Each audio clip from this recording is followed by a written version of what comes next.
Ayer le contábamos que se cumplieron 20 años de la primera edición de Harry Potter.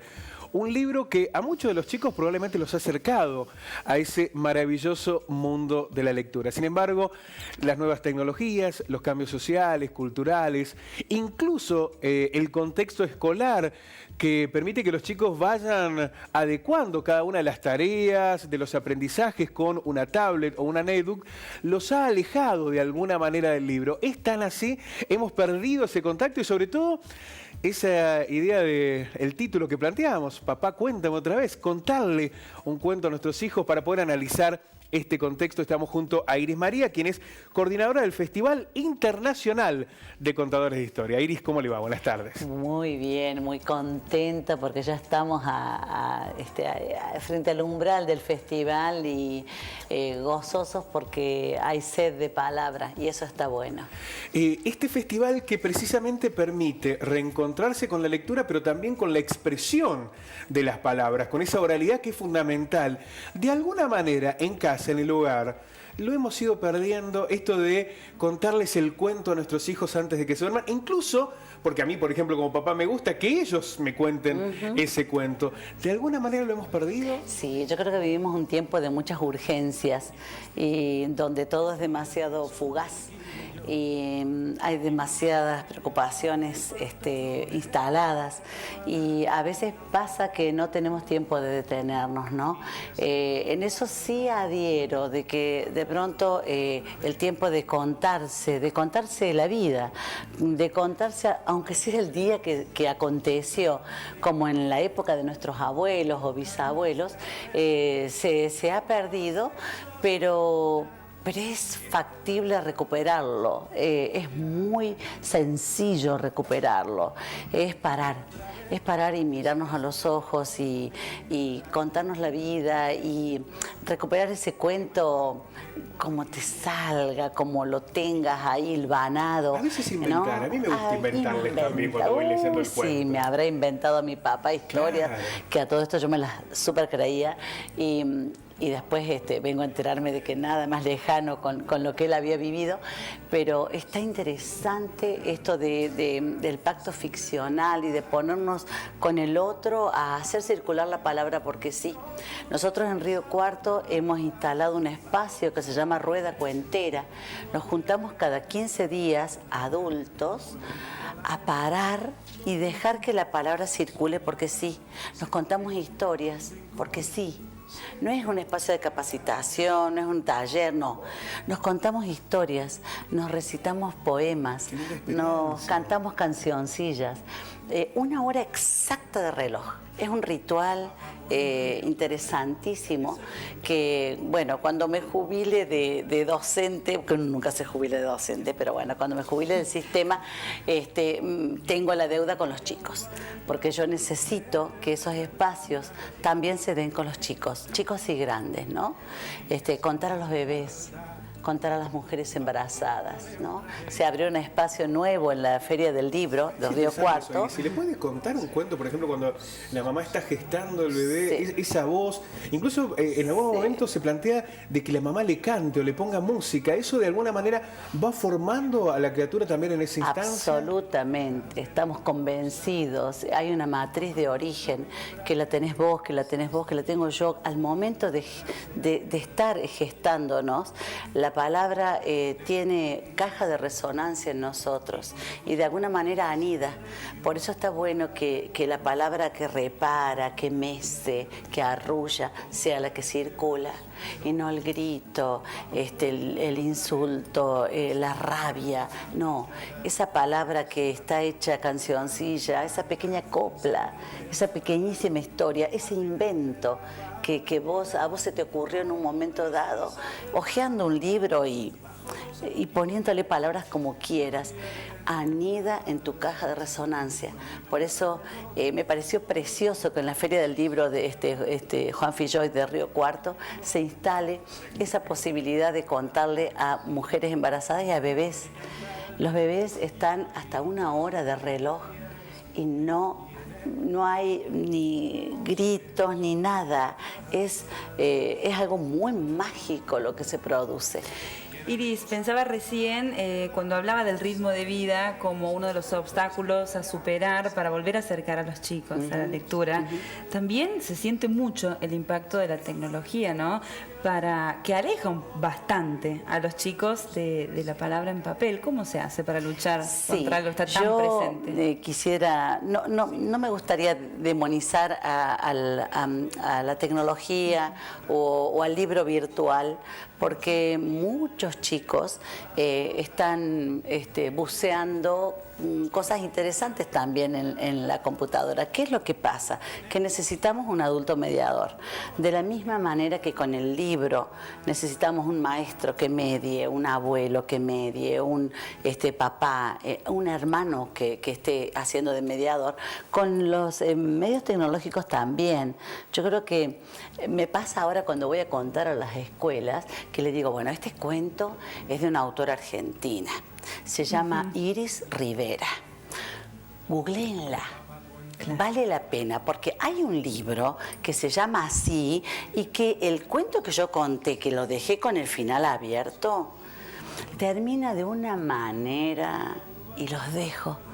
Y se van y buscan y googlean y no está malo eso. Los especialistas señalan de que no es que los chicos leen menos, sino que leen de manera diferente. Ahora, ahí está, yo coincido con eso. Es cierto que hay siempre un contacto personal con el libro, pero también el libro permite un contacto más colectivo. Digamos, cuando estamos con el libro, a lo mejor lo hacemos en un espacio que puede ser confluido por otros. Da la sensación que la tablet o la computadora hace todo muy individual, que nos expone casi, nos encierra en un espacio de aura, ¿no? Yo creo que ese espacio, esa puerta se abre cuando hay un otro cerca. Y el otro cerca no controlando. No el ojo controlador del adulto, a ver cuánto está frente a la compu o qué estás mirando, qué estás leyendo. Hay que buscar un espacio de complicidad donde nos invitemos a pasarla bien, a disfrutar. Y uno también tiene que ayornarse, uno tiene que actualizarse y ver de qué manera yo ingreso y qué es lo que voy a encontrar en ese universo tan desconocido para nosotros. Por supuesto que el abrazo de la mirada no lo cambia nadie. Por supuesto que la humanización de la palabra no se puede reemplazar con nada. El soporte, si es virtual, si es de papel, la verdad que esa frontera se rompe e invita a compartir cuando realmente está el otro con este contacto tan humano, tan simple como eso. Por eso insisto en la idea de mediar como puente, no como fisgón, no como controlador, sino como, humanos, ¿no? Humanos que somos. La apertura a la lectura puede ser con cualquier posibilidad, digo, por ejemplo, yo me lo planteo en términos personales. Yo ingresé a la lectura a través de la historieta. Era Pato Uruzú, Isidorito, Condorito, Lalguirucho. Estoy delatando la idea de una manera tremenda. Me encanta. Y los chicos lo habrán hecho con Harry Potter, porque a veces tenemos aspiraciones demasiado altas, es decir, ¿por qué no ingresar con determinado, con Mark Twain? Bueno, a lo mejor se necesita algo previo a Mark Twain, ¿no? Sí, no, yo creo que lo que uno lee tiene que ver con los intereses y con lo que es significativo para uno, ¿no? Lo interesante es que deje sed de más. Si lo que uno lee es pseudo literatura o es una ñoñería, que no es ese, todas las historietas que has nombrado no están dentro de esta categoría que te estoy diciendo, sino esto que el mercado da como sí y te está marcando, ¿no? La princesita con una moraleja rosa, moralina, que no te dice absolutamente nada, o peor, que te está diciendo mucho, desde un lugar realmente de antivalores. Creo que eso no está sirviendo. Entonces, desde ese lugar hay que estar atento. Por supuesto que hay una escalera maravillosa de menos complejo a más complejo, donde uno puede estar buceando. Cuando un texto, un cuento, un libro, una nana te deja sed de más y vienen y dicen, dale, contame otra vez, y es el mismo, o dale, contame otro como el que me contaste, ahí dejaste picando. Entonces, si vos buceaste en esas historietas y volvías y querías comprarte el número que seguía, algo produjo en vos. Ese es el mejor indicio de que valió la pena la lectura, valió la pena ese bocado de palabras, cuando te deja con sed de más, porque el placer te deja con sed de más. Iris, pensando en esta posibilidad de hacer de mediador y de puente con los chicos, quiero consultarte porque sabemos que, bueno, que es tu excelencia. ¿Cuál es la diferencia entre ser un lector y ser un narrador de cuentos? Bueno, nosotros los narradores hicimos un camino también. Defendíamos la oralidad a capa y a espada, sin el soporte libro, en un momento dado. Te estoy hablando de varias décadas atrás. Y no, después lo reivindicamos. Entonces, el mismo proceso de apropiación que haces para parar un cuento desde la oralidad es el mismo proceso de la lectura en voz alta. ¿Por qué? Porque la palabra que pronuncias tiene que ser palabra creíble, palabra que pasó por el río interior, diría la Alejandra Oliver. Alejandra Oliver, nuestra pionera, nuestra directora de festival, nuestra maestra de maestros. Ella dice, la palabra tiene que atravesar cada célula, cada rincón del espíritu y de la mente de la persona para transformarla en algo creíble.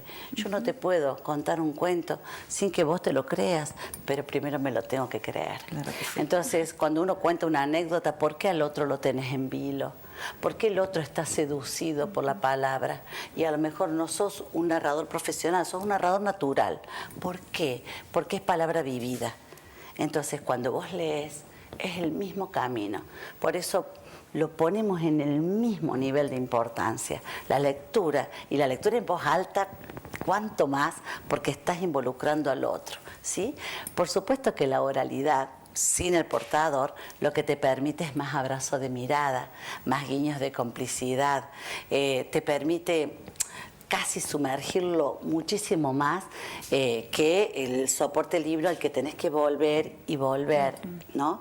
Pero si vos, como maestro, porque te faltan 10 minutos para el transporte y no sabes qué hacer con esos chicos, tomás un libro cualquiera y se lo lees, porque total leído es más fácil, la verdad que te vas a dar cuenta que no producís lo que hubieras producido si vos esa misma lectura la preparabas desde el alma.